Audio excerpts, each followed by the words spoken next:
basically followed the realtor here and stumbled upon Mount Washington. We didn't have any prior knowledge of the area. Didn't know what to expect. It's very close to downtown. It's got the rural ambience that I love. Has the open spaces, has the owls. Even though he wakes me up every night, I enjoy knowing that the raccoon is on the deck. I like to be in contact with nature. The community is a very unusual community. It's a very diverse community. They enjoy, I think, the idea that the streets are kind of narrow, a little ragged around the edges, which seems to suit people. And I think that the majority of people really enjoy the proximity to the open spaces and the wildlife here. I think I've heard people refer to you as the Walnut Lady, is that right? I hate to think what they've been referring to. I learned about the black walnuts when we started working on Rainbow Canyon, when Eleanor Backer, who was a longtime resident here, wonderful naturalist, she talked about the native walnuts and how important they were and how scarce they were and how the plant communities were dwindling in the face of urbanization. I think the specific plan has helped. I worked on the specific plan in regard mostly to the native plants, native trees. And we were one of the first plans in the city to actually protect our native trees. We protect all of our native trees. We've been working with our council members in the last couple of years to have more stringent standards for development in the hillsides. What we've been trying to do is, with the Northeast Los Angeles Open Space Coalition primarily, is to convince the City Council that we need to have a plan that will be a regional plan so that developers know whether they're building in Mount Washington, Versailles Park, Montecito Heights, or Elephant Hill, that they have a consistent set of rules, because our issues in the hillsides and canyons are universal. The climate is different now. People are building in areas that are much, areas that really wouldn't have been viable financially years ago.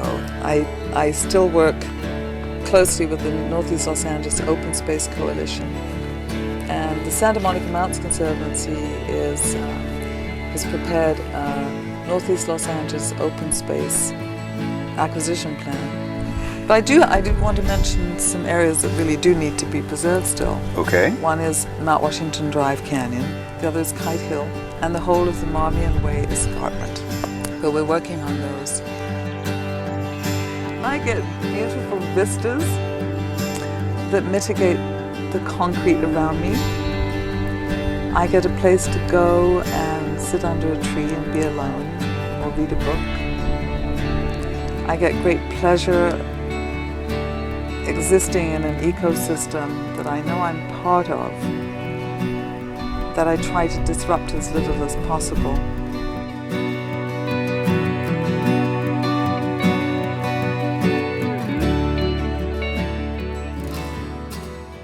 We formed a group called Las Señoras de la Montaña.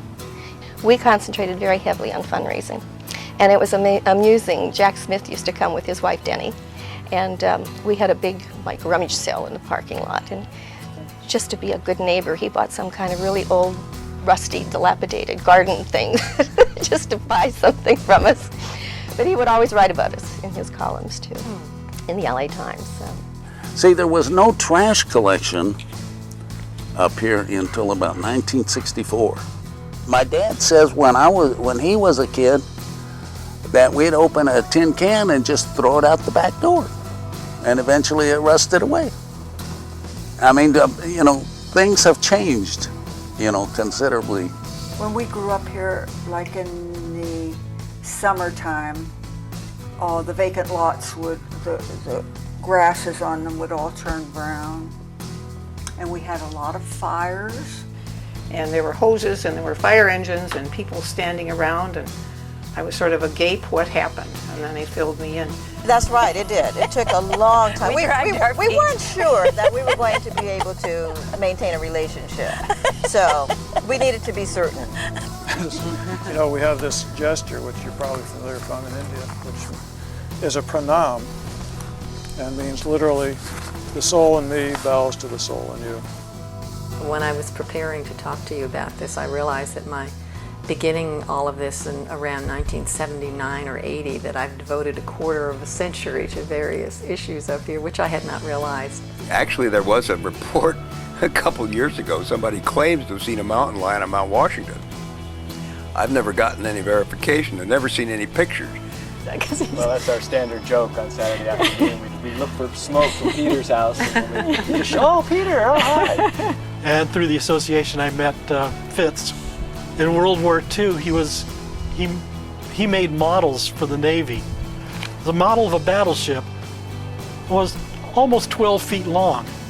And he said he used to take it down to MacArthur Park and then run it, and the guns shot 45 caliber blanks.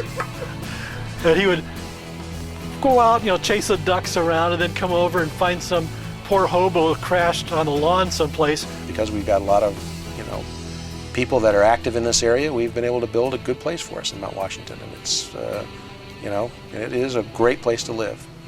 And so all of you young kids out there that are watching this 10 years from now, please keep it going for us. Because by then I'll be one of those old guys, or older guys, and I won't have the energy to do it anymore.